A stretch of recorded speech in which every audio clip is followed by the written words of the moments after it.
there! So today I'm going to teach you how to make a chunky knit blanket, very similar to the merino wool blankets that you have likely seen on Instagram, Pinterest. They're a beautiful decor piece for really any style of home. Today I'm going to use the Chunky Luxe by Loops and Threads yarn from Michaels. I've tried lots of different kinds from different sellers, different brands.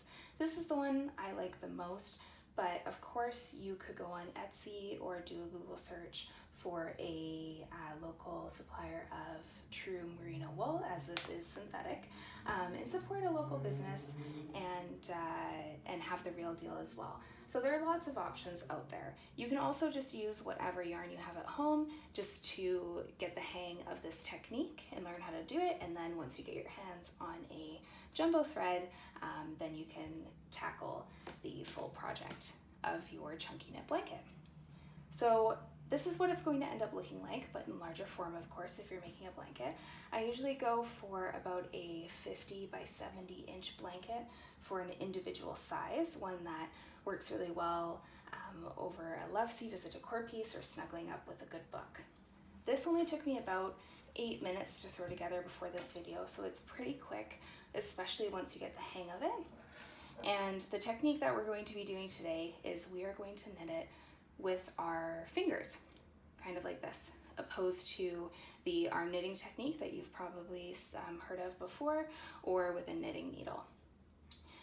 In order to make that 50 by 70 inch blanket, you need about 12 to 14 bundles of this yarn in particular. Of course, that's going to vary depending on the yarn you use.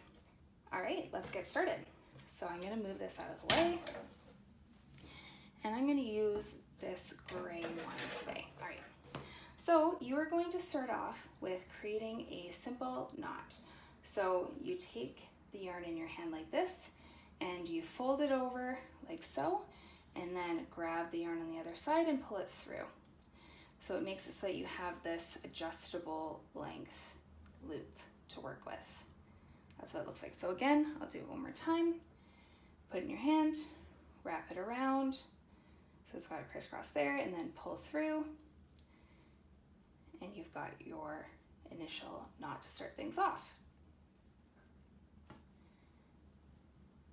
Okay, so then from here, you're going to take the yarn and you're going to loop it through the loop that you just created. That's simple. So again, you've got your loop here. You're going to take the yarn, you're going to pull it through, just as so. And then you're going to do it again. And you're going to do that as many times as you like to start off the initial row of your blanket. So I find when doing this, you'll notice that the yarn's on this side right now. You pull the loop through, and now it's on the other side. This ends up looking better in the end than if you tried to force it to always stay on the same side.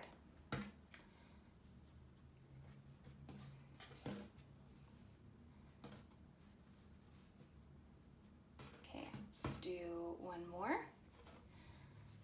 So in order to create that 70 by 50 inch blanket I was talking about, I usually do about 30 to 33 loops. But of course, it's going to end up depending on how large you make them. I say about that big is my preference for this exact yarn. But again, play around with it and do what's best for you, of course. Okay, I'm going to end that there. So with this last loop I created, I'm just going to pull it upwards like this.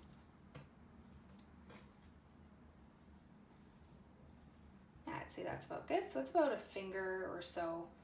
And then what we're going to do is we are going to pull a loop through each of these.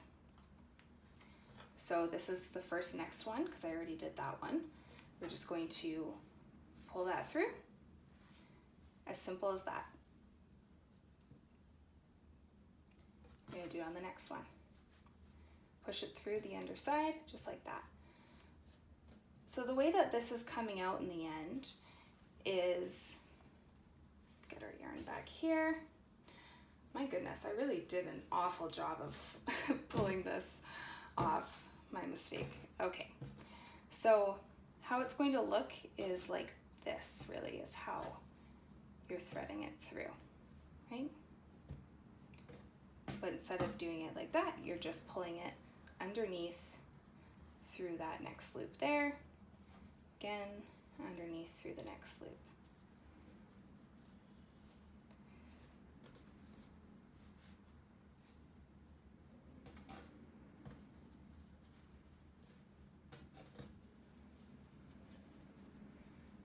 Okay, and then this is my last one here, not this one, this is our knot from before, right? We're just gonna leave that one as is.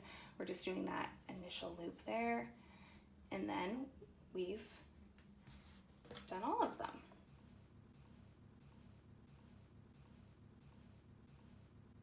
Then what we're going to do, that last loop that we just created, we are just going to pull the yarn through again, like so.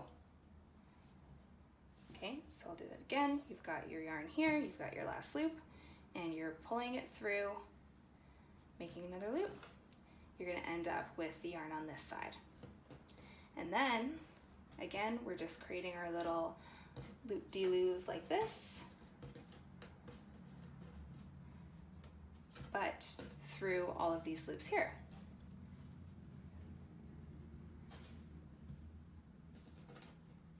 Go.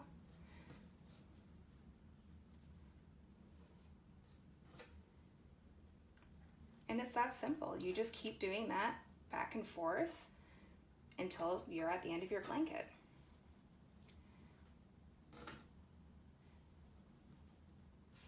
And last one. Okay, so now really the last instruction before we get to the end of the blanket and have to close it off is I've done the end of that row. Now to start the next row, I'm pulling a loop through that last loop that I just did. So it almost feels as though, right, so this is the row I just did, and then I'm pulling it through here. It almost feels as though I'm doing this loop twice, if that's an easier way of thinking about it. So now I'm doing it again, the second time, and then that starts my next row. And then you just keep going.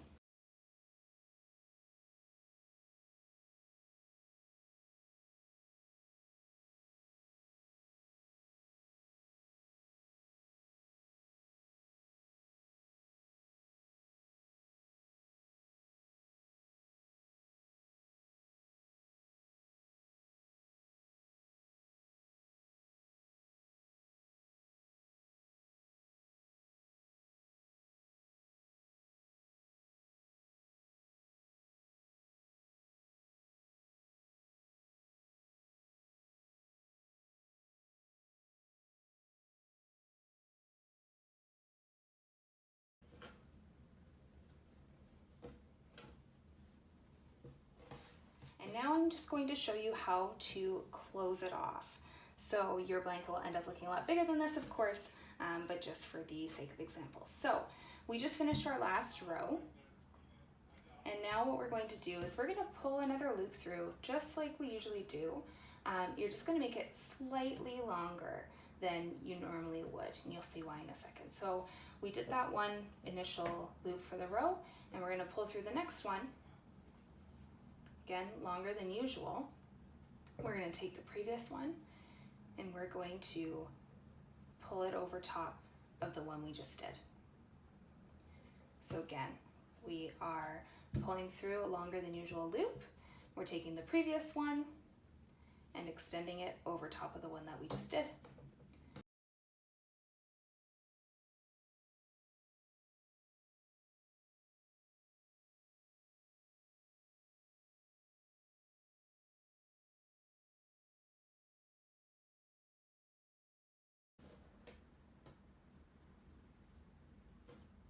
And then our last one,